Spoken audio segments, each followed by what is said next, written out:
Welcome back once again. आज हम समझेंगे इस क्वेश्चन के थ्रू परिमेय संख्या किसको कहते हैं और अपरिमेय संख्या किसको कहते हैं। क्वेश्चन लिखा हुआ है निम्नलिखित में कौन अपरिमेय नहीं है। अपरिमेय को इंग्लिश में कहते हैं इरेशनल। क्या कहते हैं? इरेशनल। ठीक है, तो अपरिमेय समझने से पहले हमें परिमेय समझना पड़ेगा। परिमेय को कहते हैं रेशनल नंबर, अपरिमेय संख्या को इरेशनल नंबर कहते हैं और परिमेय संख्या को रेशनल नंबर कहते हैं। इसके ऑप्शन दिए हुए हैं, 4 ऑप्शन। इसमें से हमें यह बताना है कि कौन सा अपरिमेय संख्या नहीं है। ठीक है, तो पहले हम अपरिमेय संख्या किसको कहते हैं और परिमेय संख्या किसको कहते हैं ये समझेंगे। मैं ये मानते हुए बता रहा हूं कि तुम्हें कुछ भी नहीं आता। ठीक, अगर आता है तो ठीक है और नहीं भी आता है तो टेंशन नहीं लेनी है। पहले हमें समझना है कि परिमेय किसको कहते हैं और अपरिमेय किसको कहते हैं। ये एक मीडियम है क्वेश्चन, ताकि हम समझ पाए कि परिमेय किसको कहते हैं और अपरिमेय किसको कहते हैं। ये किसी एग्जाम में आया हुआ क्वेश्चन है। ठीक है, तो पहले हम समझते हैं कि किसको कहते हैं परिमेय संख्या और किसको कहते हैं अपरिमेय संख्या। परिमेय संख्या किसको कहते हैं? परिमेय परिमेय संख्या कभी भी मीडियम जो है बाधा नहीं होना चाहिए। मीडियम मतलब कि ये हिंदी में लिखा हुआ है, ये इंग्लिश में लिखा हुआ है रेशनल नंबर। क्या कहते हैं? Rational number. परिमेय संख्या को कहते हैं रेशनल नंबर। परिमेय संख्या किसको कहते हैं? ऐसा संख्या जिसको हम P बाय Q के फॉर्म में लिख सकते हैं। अभी लिखो मत, अभी ध्यान से देख लो। ठीक है, लिखने के लिए समय पड़ा हुआ है, किताब में सारी बातें लिखी हुई है, बस समझने पे ध्यान दो। ठीक है, मैं यहाँ डेफिनेशन नहीं लिखा रहा, बस मैं समझाऊंगा। और मान लो परिमेय संख्या का मैंने डेफिनेशन लिखा दिया, a number which can be written in the form P by Q where P and Q are integer and Q does not equal to 0। मतलब केले के पत्ते लंबे और हरे होते हैं, पर सामने केला का पत्ता आ गया, हम पहचान ही नहीं पा रहे हैं, तो क्या फायदा है ऐसा डेफिनेशन लिखने का। तो समझना है कहते किसको है। ठीक है, और ये जो समझोगे ना वही यहाँ पे यूज होगा, परिभाषा यूज नहीं होगा। परिमेय संख्या उसको कहते हैं जिसे हम P बट्टा Q के फॉर्म में लिख सकते हैं, जहां P और Q मतलब न्यूमरेटर, ऊपर वाला को हम न्यूमरेटर कहते हैं जिसको हिंदी में अंश कहते हैं, और नीचे वाला को डिनोमिनेटर कहते हैं इंग्लिश में, जिसको हिंदी में हम हर कहते हैं। ऐसा संख्या जिसे हम P बट्टा Q के फॉर्म में लिख सकते हैं, जहां P और Q क्या होना चाहिए? इंटीजर होना चाहिए। P और Q क्या होना चाहिए? इंटीजर होना चाहिए। इंटीजर को हिंदी में क्या कहते हैं? पूर्णांक कहते हैं। क्या कहते हैं? पूर्णांक। आई का मतलब इंटीजर, INTEGER, इंटीजर। इसको हिंदी में क्या कहते हैं? पूर्णांक कहते हैं, पूर्णांक संख्या। ठीक है, पूर्णांक। तो इसका सेट, अब पूर्णांक किसको, अब ये तो मैंने बता दिया P और Q क्या होना चाहिए? इंटीजर होना चाहिए। लेकिन इंटीजर क्या होगा, मतलब पूर्णांक किसको कहेंगे? तो इसके खानदान में कौन कौन आता है वो हमें याद रख लेना। फिर से इसका डेफिनेशन नहीं याद रखना, मैं बोल दे रहा हूं लेकिन याद नहीं रखना है। ठीक, इसके खानदान में आता कौन कौन है वो काम आएगा। जैसे मान लो इसका मैं डेफिनेशन तुम्हें बता दे रहा हूं, पहले इसको मैं लिख देता हूं। इंटीजर जिसको हम आई से डिनोट करते हैं, इसके खानदान में कौन कौन आएगा? 0 1 2 3 4, कहां तक? इंफिनिटी तक। ठीक है, और इधर -1 -2 -3, कहां तक? माइनस इंफिनिटी तक। ठीक है, माइनस इंफिनिटी से प्लस इंफिनिटी के बीच में सभी नंबर आएगा। इसमें कहने का मतलब अगर हम इसका डेफिनेशन लिखना चाहे तो हम ये कहेंगे कि 0 natural number and negative of natural number form the set of integer. लेकिन कोई यूज का नहीं है डेफिनेशन, हमें याद ये रखना है कि इंटीजर में आएगा कौन कौन? काउंटिंग नंबर आ जाएगा जिसको हम प्राकृत संख्या कहते हैं। 0 आएगा और इस काउंटिंग नंबर का निगेटिव आएगा। काउंटिंग नंबर को हम गिन सकते हैं, सबसे बड़ा काउंटिंग नंबर नहीं बता सकते, गिनते जाओ गिनते जाओ गिनते जाओ, 7 जन्म तक गिनते जाओ, खत्म नहीं होगा काउंटिंग नंबर। उसी तरह अगर हम उसमें माइनस साइन लगाते हैं तो वो -1 -2 -3 -4 -5 गिनते जाओ माइनस इंफिनिटी तक जाएगा। ठीक है, तो ये किसका सेट हुआ? ये किसका खानदान के बारे में बताया मैंने? इंटीजर के खानदान के बारे में। कहने का मतलब ये है, अब हम परिमेय संख्या पे आते हैं फिर से, कि ऐसा संख्या जिसे P बाय Q के फॉर्म में लिख सकते हैं, जहां P और Q क्या होना चाहिए? इंटीजर होना चाहिए। इंटीजर मतलब इसी के खानदान का कोई ना कोई होगा, P और Q दोनों। साथ में Q does not equal to 0, Q क्या होना चाहिए? 0 नहीं होना चाहिए। Q कौन है? नीचे वाला, मतलब डिनोमिनेटर 0 नहीं होना चाहिए। ठीक है, डिनोमिनेटर 0 हो गया तो फिर ये अनडिफाइंड हो जाएगा फ्रैक्शन। तो P और Q क्या होना चाहिए? इंटीजर होना चाहिए, और Q does not equal to 0 होना चाहिए। उसको हम क्या कहेंगे?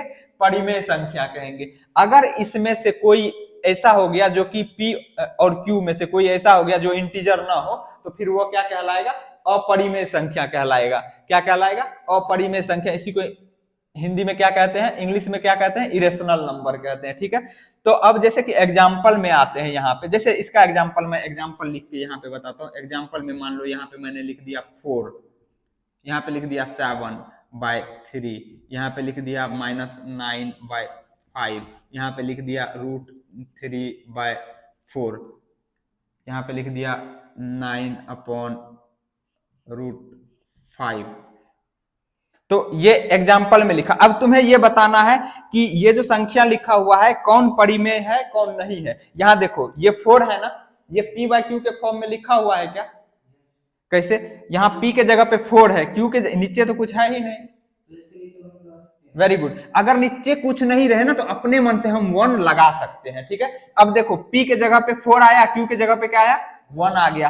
तो ऊपर वाला भी इंटीजर है, नीचे वाला भी इसी के खानदान का है ना आदमी। 4 देखो यहाँ पे है और 1 यहाँ पे है, तो 4/1। अब दूसरा वाला है 7/3। अब देखेंगे 7 इंटीजर है क्या, यस 7 भी इंटीजर है। 3 इंटीजर है क्या, ये भी है। तो p और q दोनों इंटीजर हो गया। क्या नीचे वाला 0 है इस दोनों में, किसी में नहीं है ना, तो इसका मतलब इस कंडीशन को सेटिस्फाई कर रहा है। सबसे इंपॉर्टेंट कंडीशन ये है जो हमें याद रखना है ना। p/q के फॉर्म में होना चाहिए जहां p और q इंटीजर होना चाहिए और q 0 नहीं होना चाहिए। q मतलब नीचे वाला 0 नहीं होना चाहिए। तो ये दोनों क्या हो गया, ये भी और ये भी परिमेय संख्या हो गया, मतलब रेशनल नंबर हो गया। ये वाला देखो तो यहाँ पे -9 है p के जगह पे और q के जगह पे क्या है 5 है, तो ये इंटीजर है क्या, वेरी गुड, इंटीजर है। क्यों, क्योंकि इधर जाएंगे तो माइनस में आते जाएंगे, -3 -4 -5 गिनते जाएंगे तो -9 भी आएगा कभी। और नीचे वाला क्या है, इधर वाला है, तो इधर 4 के बाद 5 आएगा, उसके बाद वाला भी आता जाएगा, है ना। हम पूरा नहीं लिखते हैं, कहां तक लिखेंगे, इधर +∞ तक जाएगा, इधर -∞ तक, बस याद रखना है हमें, है ना। तो ये भी इंटीजर है ना, p के जगह पे -9 है और q के जगह पे 5 है, दोनों क्या है, इंटीजर है। तो कहने का मतलब क्या है कि ये भी परिमेय संख्या होगा। साथ में नीचे वाला 0 भी नहीं है ना, तो इस कंडीशन को सेटिस्फाई कर रहा है, इसलिए ये भी परिमेय होगा। अब यहाँ पे देखो, यहाँ पे √3/4 है। √3/4 में देखो ऊपर वाला क्या इंटीजर है क्या, नहीं है इंटीजर, क्योंकि इसके सेट में है ये √3 है, नहीं है ना, तो ये इंटीजर नहीं है। नीचे वाला तो इंटीजर है, नीचे वाला 0 भी नहीं है, 0 नहीं होना चाहिए, नहीं है 0 q, साथ में इंटीजर होना चाहिए q इंटीजर है, लेकिन p भी तो इंटीजर होना चाहिए ना, p इंटीजर नहीं है, इसीलिए ये परिमेय संख्या नहीं होगा। परिमेय नहीं होगा तो क्या हो जाएगा, अपरिमेय हो जाएगा। ठीक है, तो ये दूसरा वाला देखो, यहाँ पे p/q के फॉर्म में लिखा हुआ है, लेकिन p इंटीजर है क्या, यस p इंटीजर है, p इसके सेट में आएगा। 9 आगे लिखते जाएंगे तो 9 भी कहीं आएगा।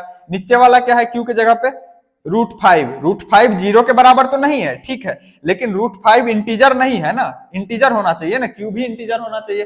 √5 इसके खानदान में आएगा क्या, नहीं आएगा, तो इसीलिए ये परिमेय नहीं होगा। परिमेय नहीं होगा तो क्या होगा, अपरिमेय होगा। ठीक है, तो इसीलिए हम क्या कहेंगे, ये परिमेय नहीं होगा। ठीक, अब उसी तरह से एक और मैं पूछता हूं, जैसे कि मैंने लिखा √4/3, √4/3 ये परिमेय संख्या होगा क्या, परिमेय संख्या नहीं होगा। क्यों नहीं होगा, यहाँ पे √4 है इसीलिए, है ना। लेकिन देखो √4 को पहले हम सिंपलेस्ट फॉर्म में लिखेंगे, है ना। √4 को हम ऐसा लिख सकते हैं क्या, √2 गुना √2/3 ऐसा लिख सकते हैं क्या। यहाँ रूट से बाहर आ जाएगा, यहाँ पे √2 गुना √2 है, तो 1 2 बाहर आ जाएगा, तो क्या हो जाएगा 2/3। अब 2/3 परिमेय संख्या हुआ क्या, ये अब हो गया परिमेय, क्योंकि ऊपर वाला भी इंटीजर, नीचे वाला भी इंटीजर और नीचे वाला 0 नहीं है। ठीक है, तो ये अब हो जाएगा। तो इसीलिए हम पहले सिंप्लीफाई करके देख लेंगे, अगर रूट से बाहर आ रहा है तो हम निकाल लेंगे, जब नहीं निकल रहा होगा तब हम कहेंगे कि है या नहीं है। ठीक है, तो यहां तक समझने में कोई दिक्कत नहीं है। तो फिर से एक बार मैं रिवाइज करवा देता हूं, इंपॉर्टेंट है, इस क्वेश्चन को सॉल्व करने के लिए नहीं, ऐसे ऐसे क्वेश्चन आते हैं जिसको देख करके आंसर टिक कर सकते हैं, पर स्टूडेंट कंफ्यूज रहता है कि बस परिभाषा रट के जाता है। ऐसी संख्या जिसको p/q के फॉर्म में लिख सकते हैं, जहां pq इंटीजर होना चाहिए और q 0 नहीं होना चाहिए, अब फिर भी गलत करके आते हैं। क्यों, उसे पता ही नहीं रहता है कि हमें सॉल्व कैसे करना है, इस एप्लीकेशन को क्वेश्चन में कैसे अप्लाई करना है। तो तुम्हें समझ में आ गया क्या, परिमेय संख्या पूछा जाए या रेशनल नंबर, समझ जाओगे। ये तो नहीं होगा ना कि परिमेय संख्या है, रेशनल नंबर दिख रहा है वहां पे, परिमेय तो हिंदी में लिखा हुआ ही नहीं है, तो समझ लेना है कि परिमेय लिखा हुआ है, उसी को इंग्लिश में रेशनल कहते हैं, रेशनल को हिंदी में परिमेय कहते हैं, और परिमेय को इंग्लिश में इरेशनल कहते हैं, हिंदी में अपरिमेय कहते हैं। तो मीडियम कहने का मतलब हिंदी और इंग्लिश जो है बाधा नहीं होना चाहिए कि हिंदी में क्वेश्चन लिखा हुआ है तो हम कैसे करते हैं, या इंग्लिश में लिखा है तो कैसे करते हैं। अब इस कॉन्सेप्ट को हम अप्लाई करेंगे इस क्वेश्चन में, ठीक है।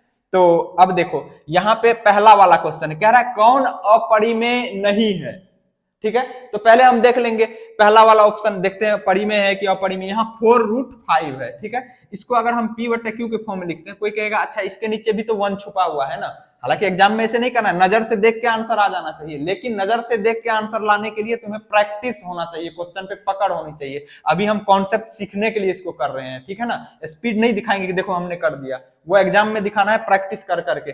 अब देखो 4√5 है, 4√5 को कोई कहेगा क्यों 4√5 को ऐसा नहीं लिख सकते क्या, 4√5/1 ऐसा लिख सकते हैं, हाँ लिख देंगे, क्या फर्क पड़ता है। लेकिन 4√5 जो है यहाँ पे, क्या ये इंटीजर है क्या? कोई कहेगा 4 इंटीजर है ना, अरे भाई 4 इंटीजर है, लेकिन इसके साथ में मल्टीप्लाई में 5 भी तो है, हमें पूरा न्यूमरेटर को देखना है ना। तो क्या हम 5 को रूट से बाहर ला सकते हैं? नहीं ला सकते हैं, ये तो अभाज्य संख्या है, मतलब प्राइम नंबर है, ये तो रूट के अंदर ही रहेगा। तो ये तो नीचे वाला तो इंटीजर है, लेकिन ऊपर वाला इंटीजर नहीं है। परिमेय संख्या होने के लिए ऊपर और नीचे दोनों इंटीजर होना चाहिए। तो ये परिमेय होगा क्या? नहीं। क्या होगा फिर? अपरिमेय। उसी को इंग्लिश में क्या कहते हैं? इरेशनल, है ना। तो ये इरेशनल हो जाएगा। कह रहा है निम्नलिखित में कौन अपरिमेय नहीं है, ये तो अपरिमेय हो गया, है ना। तो इसको हम छोड़ देते हैं। ये याद, ये भी हमें ये भी सीखना है कि ये अपरिमेय है और क्यों अपरिमेय है। हो सकता है एग्जाम में आ जाए कि बताओ कौन सा परिमेय है या कौन सा अपरिमेय है, तो हमें देखने कैसे आना चाहिए ये अपरिमेय है या परिमेय है? अपरिमेय। इसी को इंग्लिश में क्या कहते हैं? इरेशनल नंबर, है ना। इस पे आते हैं, यहाँ पे क्या है? √9 गुना √16, कोई साइन नहीं है, मतलब बीच में मल्टीप्लाई का साइन है, ठीक है। अब इसको सिंप्लीफाई करते हैं। √9 को हम लिख सकते हैं √3 गुना 3 लिख सकते हैं ना। √16 को क्या लिख सकते हैं? 4 गुना 4 भी लिख सकते हैं, लेकिन मान लो अगर किसी को नहीं आता हो, डायरेक्ट 4 गुना 4 लिख सकते हैं, नहीं तो प्राइम फैक्टर करके लिख लो, अभाज्य गुणनफल। तो क्या लिखेंगे? 2 गुना 2 गुना 2 गुना 2, 4 बार, है ना। सभी नंबर प्राइम है, प्राइम फैक्टर के रूप में लिख लिया हम इसको। तो कितना आ गया? अब हम इसको रूट से बाहर निकालते हैं। कैसे निकालते हैं? जोड़े में से एक बाहर लेते हैं। तो यहाँ एक जोड़ा बन रहा है 2 3 का, 1 3 बाहर आ जाएगा। फिर यहाँ 2 का कितना जोड़ा बन रहा है? एक जोड़ा यहाँ, एक जोड़ा यहाँ, 1 2 यहाँ से बाहर आएगा, 1 2 यहाँ से बाहर आएगा। गुना करेंगे तो कितना हो जाएगा? 2 दूनी 4 तिया 12। इसको जब हमने सॉल्व किया तो 12 आया, ठीक है। ये परिमेय है या अपरिमेय है, ये हमें देखना है। तो इसके नीचे कोई कहेगा कुछ तो है ही नहीं, कुछ नहीं है तो हम क्या लगा सकते हैं? 1। अगर कुछ है तो कुछ नहीं लगा, फिर नहीं लगाना है 1, अगर कुछ नहीं है तो 1 लगा देंगे। अब देखेंगे क्या इस कंडीशन को फुलफिल कर रहा है क्या? क्या ये P/Q के फॉर्म में है? हाँ है ना, P/Q के फॉर्म में। P/Q के फॉर्म में होने के साथ क्या होना चाहिए? P और Q क्या होना चाहिए? इंटीजर होना चाहिए। क्या P इंटीजर है? हाँ है। इसी के सेट में आएगा ना, आगे गिनते जाएंगे, 4 के बाद 5 6 7 8 9 10 11 12 12 आएगा। फिर नीचे वाला क्या है? 1 है। क्या 1 इंटीजर है? हाँ है 1 इंटीजर, इसके खानदान में ही है 1, यहाँ पे आ रहा है। तो 12/1, ये P भी इंटीजर है और Q भी इंटीजर है। साथ में नीचे वाला 0 है क्या? नहीं है, 0 नहीं होना चाहिए। तो इस तीनों कंडीशन को सेटिस्फाई कर रहा है ना। तो इसका मतलब ये क्या हो जाएगा? परिमेय हो जाएगा, इंग्लिश में रेशनल हो जाएगा। बार बार बोलना है, अभी ही याद कर लेना, घर पे जाके इस चीजों को याद नहीं करना है, इतनी बार प्रैक्टिस कर लेंगे कि दिमाग में छप जाए। तो ये क्या हो जाएगा? परिमेय हो जाएगा। तो पूछ क्या रहा है? कौन अपरिमेय नहीं है? ये अपरिमेय नहीं होगा। तो हमारा आंसर क्या हो जाएगा? ये वाला आंसर हो जाएगा। लेकिन हम अगला ऑप्शन भी चेक करेंगे, हमारा मकसद आंसर पुराना नहीं है ना, हम तो सीखने आए हैं परिमेय और अपरिमेय, चाहे कोनो एग्जाम में पूछ दे, धुआं की तरह उड़ा देंगे बिना कलम चलाए, ठीक है। तो यहाँ पे अब √11 को देखते हैं। √11, तो अंदर जो 11 है ये अभाज्य संख्या है ना, मतलब प्राइम नंबर है ना। तो इसको हम रूट के बाहर तो लिख नहीं सकते हैं, जोड़े में तो आएगा नहीं गुना के रूप में। तो ये क्या हो जाएगा? P/Q के फॉर्म में नहीं लिख सकते हैं, जहां P और Q इंटीजर होना चाहिए। तो ये क्या हो जाएगा? अपरिमेय हो जाएगा, ठीक। यहाँ √15, अब कोई कहेगा √15 तो अभाज्य संख्या नहीं है, इसको तो लिख सकते हैं। तो √15 को क्या लिख सकते हैं हम? 3 गुना 5, है ना, प्राइम फैक्टर, मतलब अभाज्य गुणनखंड के रूप में। क्या ये रूट से बाहर आएगा? नहीं आएगा। क्यों नहीं आएगा? रूट से बाहर लाने के लिए सेम संख्या का जोड़ा होना चाहिए ना। के साथ एक और 3 रहता तब तो एक 3 बाहर आ जाता, 5 के साथ और एक 5 रहता तब तो एक 5 बाहर आता। ये तो गुना के रूप, अभाज्य गुणनखंड के रूप में लिख दिए, लेकिन बाहर तो नहीं निकल पा रहा है ना। तो अगर हम इसे पी वाई क्यू के फॉर्म में लिखते भी हैं, मान लो अगर हम इसको लिखते हैं √15/1, या फिर हम ऐसे ही, कोई कहेगा हम ऐसे लिख लेंगे √3 × 5/1, तो क्या ऊपर वाला इंटीजर है? नहीं है। इसके खानदान में है? नहीं है ना ये। उसके बाद ये नीचे वाला है क्या इंटीजर? यस, नीचे वाला इंटीजर। हमें समझना है, ऐसा नहीं कि ये ना या हाँ बोल देना। वेरी गुड, तुमने यस कहा, अच्छी बात है। ये तो है इंटीजर, लेकिन ये नहीं है। दोनों इंटीजर होना चाहिए ना, साथ में नीचे वाला जीरो भी नहीं होना चाहिए। जीरो तो नहीं है नीचे वाला, ये कंडीशन फुलफिल कर रहा है। नीचे वाला इंटीजर भी है लेकिन ऊपर वाला इंटीजर नहीं है, इसीलिए ये परिमेय संख्या नहीं होगा। परिमेय नहीं होगा तो क्या होगा? अपरिमेय। तो ये भी अपरिमेय है, ये भी अपरिमेय है, ये भी अपरिमेय है। परिमेय कौन सा है? ये है। हाँ, पूछ क्या रहा है? कौन अपरिमेय नहीं है? तो अपरिमेय कौन नहीं होगा? जो परिमेय होगा, है ना, जो परिमेय होगा, जो रेशनल होगा, वो क्या होगा? इरेशनल नहीं होगा, है ना। तो ये हमारा आंसर हो जाएगा। तो समझ में आ गया बढ़िया से। अगर पूछ दिया जाए किसी भी एग्जाम में, चाहे वो रेशनल नंबर पूछे या इरेशनल नंबर पूछे, कहने का मतलब परिमेय संख्या पूछे या अपरिमेय संख्या पूछे, आराम से कर पाओगे, कोई दिक्कत नहीं है। इंटीजर समझ में आ गया। इसमें टर्म आया इंटीजर, इंटीजर को आई से डिनोट करते हैं, जिसको हिंदी में कहते हैं पूर्णांक। पूर्णांक के अंदर कौन कौन आएगा समझ में आ गया, है ना। ये याद रखना है, डेफिनेशन नहीं याद रखना है, कभी नहीं पूछा जाएगा डेफिनेशन। अगर दल्ले टाइप लोग पूछते भी है डेफिनेशन, तो दल्ले का जवाब देने के लिए थोड़े ना पढ़ रहे हो। कॉम्पिटिटिव एग्जाम में नजर से देखते आंसर आ जाए, इसलिए हमें पढ़ना है, ठीक है। तो अभी प्रैक्टिस करेंगे क्वेश्चन। इस टाइप का क्वेश्चन किसी भी एग्जाम में परिमेय अपरिमेय से पूछा गया हो तो उसको सॉल्व करने की कोशिश करो, चाहे किसी भी एग्जाम में हो, ठीक है। तो समझ में आ गया परिमेय किसको कहते हैं, अपरिमेय किसको कहते हैं। एक बार और रिवाइज करवा देता हूं। परिमेय संख्या उसको कहेंगे जो p बाय q के फॉर्म में लिखा जा सकता हो, जहां p और q क्या होना चाहिए? इंटीजर होना चाहिए। इंटीजर को हिंदी में पूर्णांक संख्या कहते हैं। और उसके घर में कौन कौन आता है? जीरो, ऑल काउंटिंग नंबर, मतलब सभी गिनती की संख्या, जिसे हम प्राकृतिक संख्या भी कहते हैं, जिसे इंग्लिश में नेचुरल नंबर कहते हैं। और निगेटिव ऑफ नेचुरल नंबर, मतलब -∞ से +∞। और इसके बीच में आएगा कौन? Counting number, negative of counting number और जीरो, ये सभी आएगा, ठीक है। तो p और q क्या होना चाहिए? इंटीजर होना चाहिए। और q जीरो नहीं होना चाहिए। q मतलब डिनोमिनेटर जीरो नहीं होना चाहिए। अब कोई इसी को लिखता है a/b के फॉर्म में, ऐसी संख्या जिसे a/b के फॉर्म में हम लिख सकते हैं, वहां क्या होगा? a और b क्या होना चाहिए? इंटीजर होना चाहिए। जहां b क्या होना चाहिए? जीरो नहीं होना चाहिए। मतलब नीचे जो भी आएगा वो जीरो नहीं होगा, ठीक है। तो यहां तक समझने में कोई दिक्कत नहीं है। उम्मीद करता हूं यहां तक समझ में आया होगा। अगर आप चैनल पे नए हैं तो चैनल को सब्सक्राइब करके बेल आइकन को दबा दीजिए। फिर मिलेंगे अगले वीडियो में, तब तक के लिए नमस्कार, जय हिंद।